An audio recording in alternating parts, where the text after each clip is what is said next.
Okay, today, before we start on 70 Faces, I do have to say something about Hanukkah. And since we're learning different methodologies, I'll just say just a few little things about Hanukkah, that the root of Hanukkah's chinuch is to dedicate an education. In modern Hebrew, education is called chinuch. And this is the root of Hanukkah. But it's also to dedicate, because they rededicated the temple. But this tells us something very, very deep about what education is supposed to be. That it's supposed to be dedicated to bringing out the best in each person. That really is what education is all about. And to teach people how to dedicate themselves to worthy causes, to a worthy profession, to build a worthy family, to be a good community member, to be a good human being. So that's the root. The two-letter, that's the three-letter root, is chinuch. The two-letter, what's called the gate, is chet and nun, which is chen. And we see in the Torah, especially Moshe, many times asked God to find favor in his eyes. Chen means favor, to find favor in God's eyes. And so this also tells us so much about good education, is that not that we should put on a face for society so we're popular, but we should have a goal of finding grace in God's eyes and other people's eyes. This is not like a fake out. There is a fake out when we fake it and we put on a mask for other people and we pretend to be something that we're not. But it is a worthy goal to find grace in the eyes of our family, our neighbors, our community, the whole world. So I just wanted to say something about Hanukkah according to some of the methodologies that we have learned. It's very significant that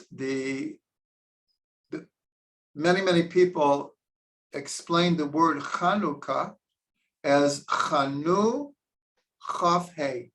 Chanu means they rested. Chaf He means 25. They rested on the 25th day of Kislev from the wars and cleaning up the temple. And they rededicated the temple and they lit the menorah and began the service again on the 25th of Kislev. So they rested, Chanu Chaf He. What's very significant is that the 25th word in the Torah is the word light. It says, Vayomer Elokim Yehi Or, and God said, let there be light. So it's a hint. Chanukah is finding that the light of our neshama should find grace in the eyes of God. And the root of our neshama is light, is or.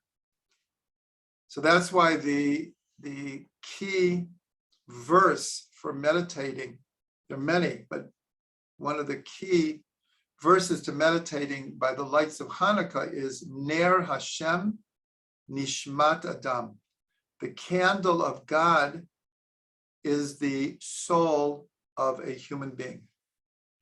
It's only 4 words, but you can meditate on this for a long time. The candle of God is the soul of man. So here we see that the soul is light, because the closest, we're not saying that the essence of God is light, because the essence of God is unfathomable. it's really beyond our concept. But in a sense, the closest we can get to relating to the essence of God is what's called Or Ein Sof, the infinite light. So this Hanukkah, we should all merit when we sit by our Hanukkah candles to really, really feel that infinite light. And it should shine in our souls, and it should shine out to the world. Okay, so we're on chapter 11. Hopefully we'll have time for 2 chapters, we'll see. And this chapter is the middle of words, verses, and books. Last week, for those who were watching or who watched later, we dealt with first and last letters of words and verses. Now we're going to do the middle, and some beautiful ideas here. We'll start, for those who like to follow, it's on page 106. So we're going to look at the book at the word matzah. The word matzah, the unleavened bread that we eat during Pesach, has 3 letters, mem, tzadi, and hey. And the middle letter is the tzadi. Now the Arizal, he actually called the letter tzadi, he called it tzadik, which means a righteous one, the tzadik, a righteous one. And he actually called the letter tzadik, not just tzadi. Tzadi has the letters of tzadik with a final, with a kuf at the end. So the hint here is it's the middle letter, but what is it surrounded by? A mem and a hey, which is the word ma, which in modern Hebrew means what, but it also means essence. In Hebrew, the word for essence is mahut. The essence of something is connected to the word ma. So this tells us a lot about Jewish education is based on questions. Ma nishtana halayla zeh. So here the tzaddik is surrounded by the essence of godliness, but on a deeper level, 2 different times when the people were giving Moshe and Aaron a really hard time in the desert. So 2 times Moshe said, V'nachnu ma. What are we that you're complaining against us? Like we're nothing. We're just doing God's will. If you're complaining against God because our ego is not involved in this. So they said, V'nachnu ma.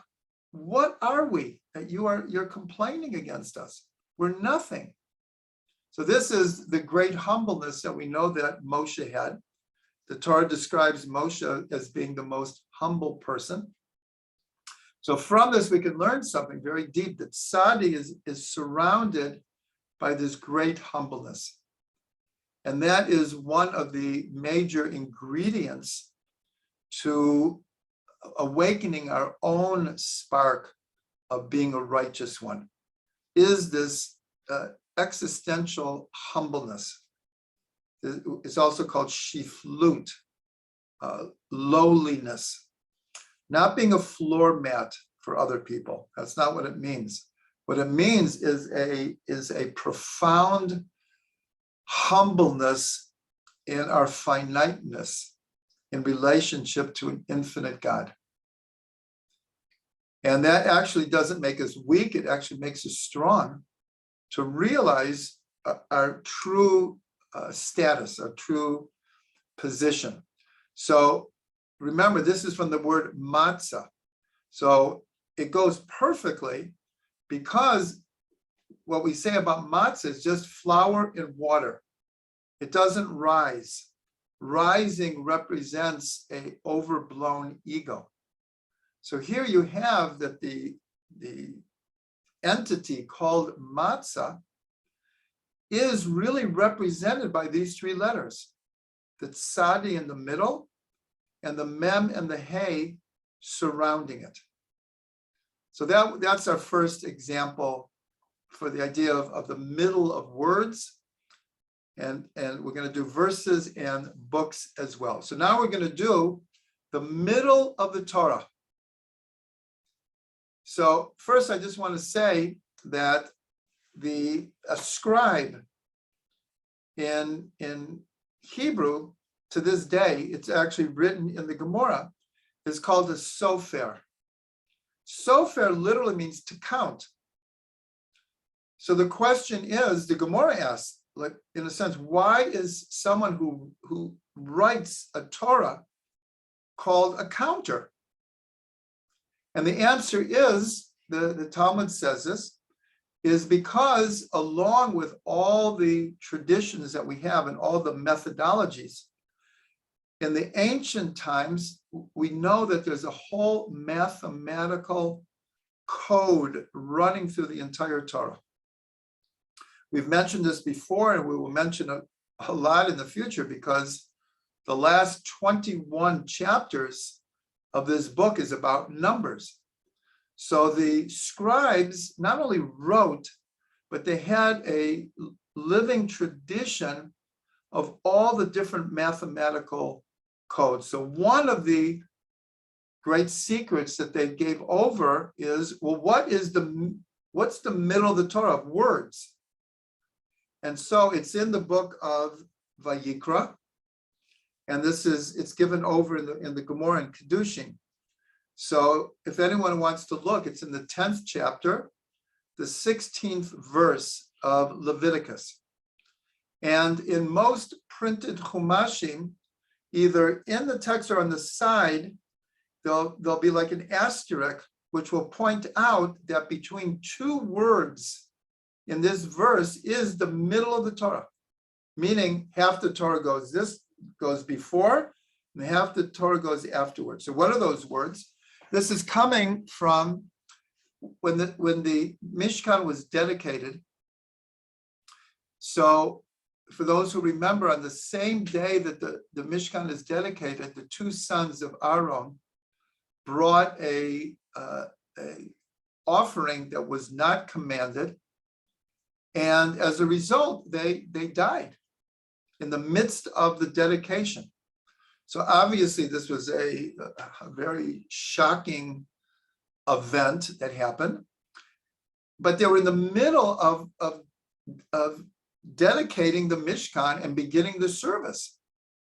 And so in the, kind of like in Hebrew, the balagan, in the confusion, there was a question if some of the sacrifices have been left out. So it says, Dorosh Dorash. Moshe, in Hebrew, will translate it as seeking intensely. That's why it's repeated twice, Dorosh Dorash. He was seeking out what happened to the sacrifice that was supposed to be offered. And again, the tradition is that this is the middle of the Torah, between these two words. Now, this is just an awesome idea, because we know from the 4 levels of learning Torah, of the simple, the pshat, the literal, the pshat, the remez, the hinted to, the alluded to. But the third one is called drash. The same word is here. And the drash means the metaphor, the symbolic, the allegorical meaning of the Torah. So here, in the middle of the Torah is between these two words, which means to make a drasha. It's just really like actually astounding that it's teaching us that you have to seek meaning in the Torah. This is one of the basic ideas.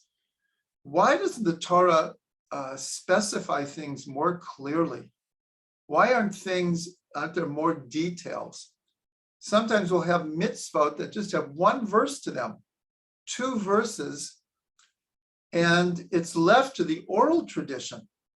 And the oral tradition, of course, was developed. So that's why you can have a very short passage about a certain mitzvah, but in the Talmud, it could be 10, 20, 30 pages of discussion, not just discussion, but the oral Torah that goes with it. So in order to understand the Torah, you have to seek out intensely. That's the message here. I think this is just, it's so astounding that this is the middle of the Torah between these two words, which are teaching us to seek out. So I'm just going to mention, because on Shabbat, I give a class every Shabbat, and we were learning a bit about Jewish meditation from the Parsha, V'yeshev Yaakov, Be'eretz Megurei Aviv, Be'eretz Canaan. And Yaakov was sitting in the land of the dwelling place of his father, in the land of Canaan. And we learned that the idea of sitting it's the word of yeshiva. A place of learning is from the word to sit, yoshev. And actually that's the root of Shabbat, shev. And it's the root of tshuva, of repenting, tashuv. But it's also the idea of Jewish meditation.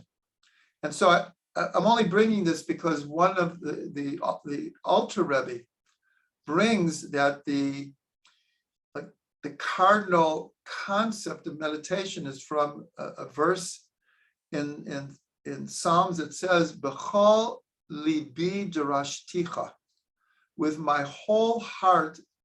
And here we have the same word, darashticha. I seek you out. That this is the essence of meditation, is that it's not just an intellectual pursuit. It's combined heart and mind. But it begins with the deep desire of the heart to seek out God. So that's also the same word. So, like I said, I think this is just really an astounding idea in the Torah. Okay, our next idea, page 108, for people who want to follow. This is about the Shema. Now, it's very, very interesting. And actually, the Tikkunei Zohar goes into this very much. The Shema Yisrael, Hashem Elokeinu, Hashem Echad, has 25 letters. Now, we just said, what's the 25th word of the Torah? Is light. And the Tikkunei Zohar, actually, there are many, many things. For those who have my book on Hanukkah, The Lights of Hanukkah, 100 Meditations. So there's a whole lot about this number 25. Comes up in many, many different ways. And they're all very, very good meditations for the lights of Hanukkah. So Shema has 25 words, which means it has a middle letter. So the middle letter is an aleph. The middle letter of Shema, the 13th letter, is the middle letter. The 13th letter is the aleph of the name of God, Elokeinu. So here also, this is also a beautiful idea, because the whole message of the Shema is Hashem Echad. There's one God. Ultimately, it's all one. Not just that there's one God, but that ultimately everything is part of this unity. And so the word Echad equals 13 in Gematria. So the fact that the middle letter of the Shema is the 13th letter, and it's also the first letter of the word Echad, the Aleph. So this is also a very beautiful thing. Plus, the Aleph is the first letter of the word Emunah, faith. And many times we call the Shema the cardinal statement of faith in Judaism. And faith begins with an aleph. So again, this is a simple idea, but then if we start meditating on it, and I'll just mention, because we mentioned meditating, that I remember very well for years and years and years when I would go to classes with Rav Ginsburg. So he would give over like a 2 or 3 hour class.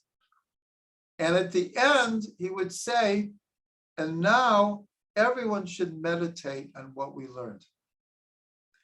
And I really took that to heart. And besides, in those days, I was taking notes. And after the class, I would spend the whole rest of the week till the next class, not just going over the notes, but meditating on them. Because so much of what we learn goes in one ear and out the other, even though not on purpose. It's just, if we're not focused, it's hard to remember. It's hard to make the connections. But if you take the time to meditate on what we learn, then there's a deep chance of being able to integrate it, because we're bombarded with stimuli all day long, 24/7, even when we're sleeping, 24/7. And to be able to order it in a way that we can integrate it, we need what we call Jewish meditation. So the Shema is actually one of the most important verses for meditating on. The Shema is, even though in the middle of the morning and evening prayers, when we're davening with a minyan and we're trying to keep up, so it's saying Shema, you have 5, 6, 7 seconds to say the verse. That's it. But as far as a meditation, you can meditate on it for minutes or hours as a meditation. I highly encourage people to take the Torah that we learn and then to meditate on it in order that it becomes a part of us. Okay, the next one is at the bottom of page 108. One of the ways that Israel is referred to is Tiferet Yisrael. And this is, it comes from the book of Eicha, which is talking about the destruction of the temple. And here it's describing how much we've fallen. And it says the beauty of Israel has fallen. The temple is destroyed. People are being sent into exile. So the Tiferet Yisrael. So I'm just thinking, if I would have thought of this, I would have put it in the book. I just thought of this. Every Yom Ha'atzmaut in Israel, every Independence Day, so there is a big, how do you say, tekes, ceremony. There's a big ceremony that it's always broadcast. You can watch it live on internet. And what they do every year is they pick 12 people from Israel to light like a flame. It's like Hanukkah. They light these big like kerosene flames, and they choose people from a cross section of Israel, men and women, religious and not religious, Jew and Arab and Druze. They try to make as much as possible like that everyone is included. And then they tell the story of why this person was chosen. These are all people, they're not all famous. Some of them are famous, others are not famous at all, but they do good things. They're involved with doing good for society. And so at the end, and then they're asked to say something. And so they say whatever they have to say. And then they say that I am lighting this light, likvod Medina Yisrael, v'teferet Yisrael. I just thought of that. And that's how everyone says it, for the beauty of Israel. And then they light the flame. So this is an expression, Teferet Yisrael. So here we're going to look at the middle numbers of words. So Teferet equals 1081. And the amazing thing is the middle of 1081. Okay, someone's just asking Eicha. It's the second chapter, the first verse. Second chapter, first verse is Lamentations in English, the book of Lamentations. Teferet equals 1081. The amazing thing is that the middle of 1081 is 541, which is Yisrael. Now this is amazing. Teferet Yisrael. Yisrael is the middle of Teferet. But let's go one step further. One step further is, so what's the middle of 541? What's the middle of Yisrael? Is 271, which is the word harayon, which means pregnancy. The word for pregnancy in Hebrew is harayon. Now the Gemara, remember, I always try to add to what's actually written in the book here. This is added to it. Harayon is Gematria 271. And the Gemara says, what's the connection with that word and pregnancy?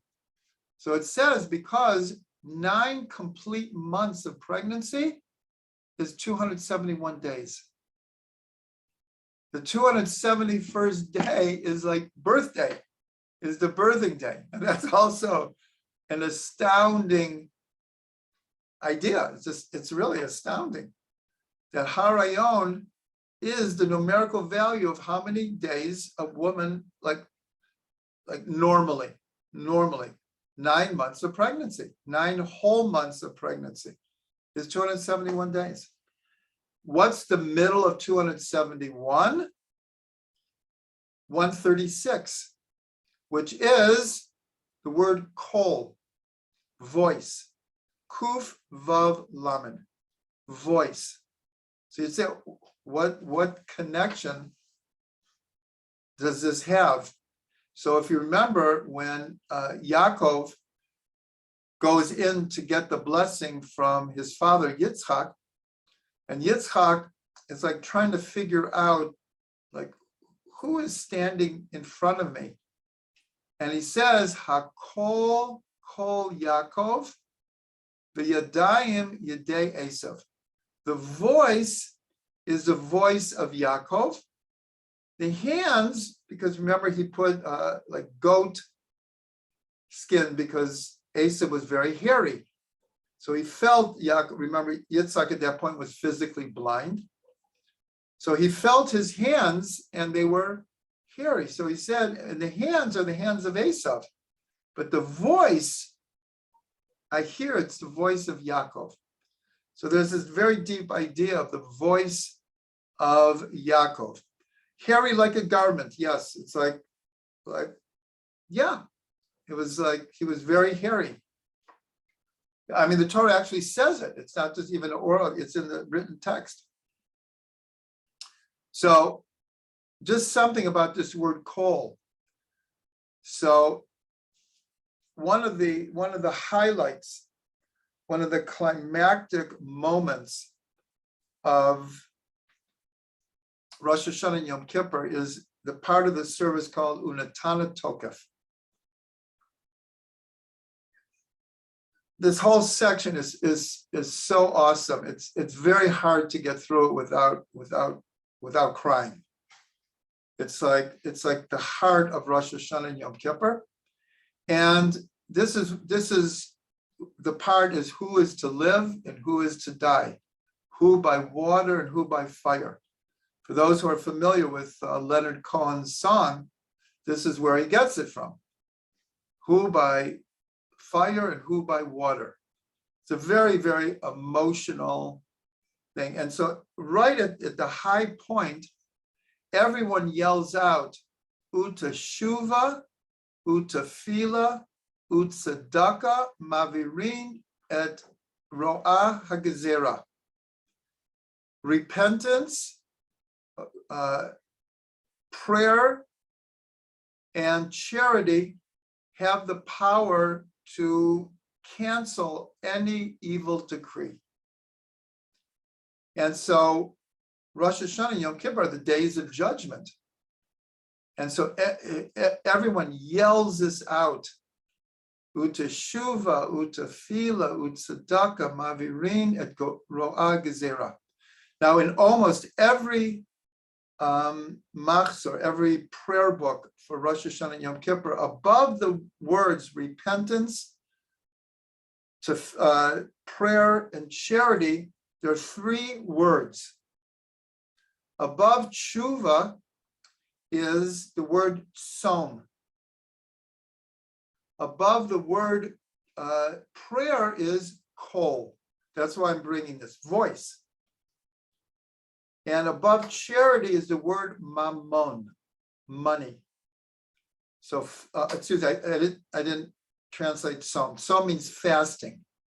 Fasting, voice, and money. This represents repenting is through fasting, especially Yom Kippur. Prayer is to our voice. And repentance is, and charity is through money. Now, the interesting thing is all three of these have the same gematria. Som, kol, and mammon all equal 136. They all equal 136. But here, the kol is, if anyone wants to see, someone just wrote it in the chat in Hebrew. So if anyone wants to see the words, look at the chat. So here, this is about kol. So when we say that now we're going to go backwards. From voice is the middle of pregnancy. Why? I didn't mention this before. The word Torah comes from the word hora'ah, which means instruction. That's the literal meaning of Torah, means instruction. But I learned from Rav Ginsburg, it's also the same root as hey, resh, hey, as harayon, to be pregnant. And so what we learned from this is that the Torah is ever pregnant with meaning. This is also just such a beautiful, deep idea that there's no end to the innovative ideas that come from the Torah, because the Torah is in a constant state of giving birth to new ideas. It's a constant state of being pregnant in order to give birth to new ideas. So along with this, there's a tradition for women to say the 20th Psalm when they're giving birth. Why? The 20th Psalm has 70 words. And the Gemara says, so what's the significance to giving birth? It says that a deer, a tzvi, the animal, a deer, does not give birth until it cries out 70 times. Whether this is symbolic or it's very, very possible that deer really do make certain crying sounds when they're giving birth. It could be quite literal. But the idea is that to give birth, and I think many women know this also, it's like, it's so intense that a lot of, let's say, grunts and voice comes out of a woman as she's giving birth. because there has to be that release. So the middle of Yisrael is voice. No, excuse me. The middle of Yisrael is pregnant. The middle of pregnant is voice. And the middle of Yisrael, the middle of Tiferet is Yisrael. So this also is, this is an example of how you really have to meditate on this. Because now I'm going to go on to the next idea, and like before you know it, you could like forget the whole thing. So if people are taking notes, or they listen to the class again, or they look at the book, the idea is to sit. And that, I'm mentioning this because this is the main thing of the lights of Hanukkah. The main thing is to sit by the lights and meditate on them, and to get really, really deep inside, and let the lights do their magic. Okay, so we have a couple more. I see we're only going to get through one chapter tonight. That's fine. We're getting very, very deep here. Okay, so the next one is we're going to just continue with the word Yisrael. So what's the middle letter of Yisrael? A resh. That's the middle letter of resh. Now, if you take the letters of Yisrael, this is brought down in Chassidut all over the place, and you permute them. This is one of the methods that we're going to get to later, the whole idea of permutations, such an important part of getting to the deeper meanings of the Torah. So if you permute the word Yisrael, it spells out Li Rosh. To me is a head, a intellect. So this is not just like a cute little word game. It's when you permute letters of a word, it's telling you more about the essence. Again, someone just put up in the chat in Hebrew. I appreciate it very much. So you can see it in the Hebrew. So Yisrael is Li Rosh, to me is a head. And this is what people talk about all the time. What's called the Jewish cup, the Jewish mind. And it's true. It's true. Throughout history, Jews have excelled in virtually every area of human endeavor. And it doesn't make us better, and it doesn't give us reason to be arrogant. That's not the point. But it's in the name Yisrael, this idea of I have a head, and I should use it. So the middle letter, that's what we're trying to get to. The middle letter is a resh. Resh is the same root as Rosh, head. So the very middle of the word Yisrael is the resh, is the Rosh. And it's also, we know from Rosh Hashanah, the beginning of the year, the head of the year. And this is what's brought down in Chassidut. One of the most important teachings of Chassidut is what's called Hitchadshut, becoming new all the time, renewing ourselves all the time, trying never to get bogged down in rote and routine. So here again, this is the resh. Right in the middle of Yisrael is not just head, but it also means beginning. And that's why just recently, I mean, there are literally thousands of stories of people who survived the death camps, and they came to whatever country, whether it was Israel, America, Australia, Brazil, wherever they went to. Most of them came penniless. Most of them had lost their whole families. And they started again. And many of these people became very successful. started new families, and didn't give up. But we see this throughout Jewish history. Pogrom after pogrom, village after village burned down after people lived there for 20 years or 200 years. And then they have to start all over again, over and over again. So this is the Reish in the middle of Yisrael.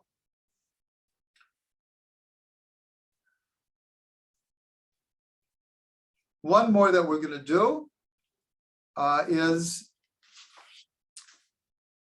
on page 112. This is a very, very well-known one. At the Seder of Pesach, so we have what are called the four children, the four sons, the wise, the quote evil, the simple, and the one who doesn't know how to ask. These are archetypal children. And there have been literally hundreds of commentaries written about the symbolism. So the one who's called the Rasha. So why is he called the evil one? Is he's not really evil. First of all, he's at the Seder. How evil can he be? He showed up. In our day, there's really, everyone points this out, there's really a fifth child who doesn't even bother coming. So this person came, but he asked a question. Three of the four asked questions. It's considered that the question that the not so good son asks is bordering between pessimistic, sarcastic, caustic, not a lot of respect there. And so the Haggadah says you should hit him in his teeth, or you should blunt his teeth. So like, why are they saying, where are they getting this? So if you look at the word Rasha, and maybe someone will write it out in Hebrew here, Resh, Shin, Ayin. So the two outside letters are Ra, which means evil. And the middle is a Shin. Now the Shin is the letter of fire. That's why in Hebrew, first of all, it's shaped like three flames of a fire, kind of like this, three flames of a fire. And the word for fire in Hebrew is Eish, Aleph, Shin, because that is what Eish is. Eish is Shin. And so when someone is not so good, so the fire of desire and passion and the desire to sin is in the middle, surrounded by evil. That's what makes a person, as it were, evil, is because this fire is burning and they're running after their taivas, after their passions. But also the Shin, it's brought down that the three prongs of the Shin stand for Avram, Yitzhak, and Yaakov.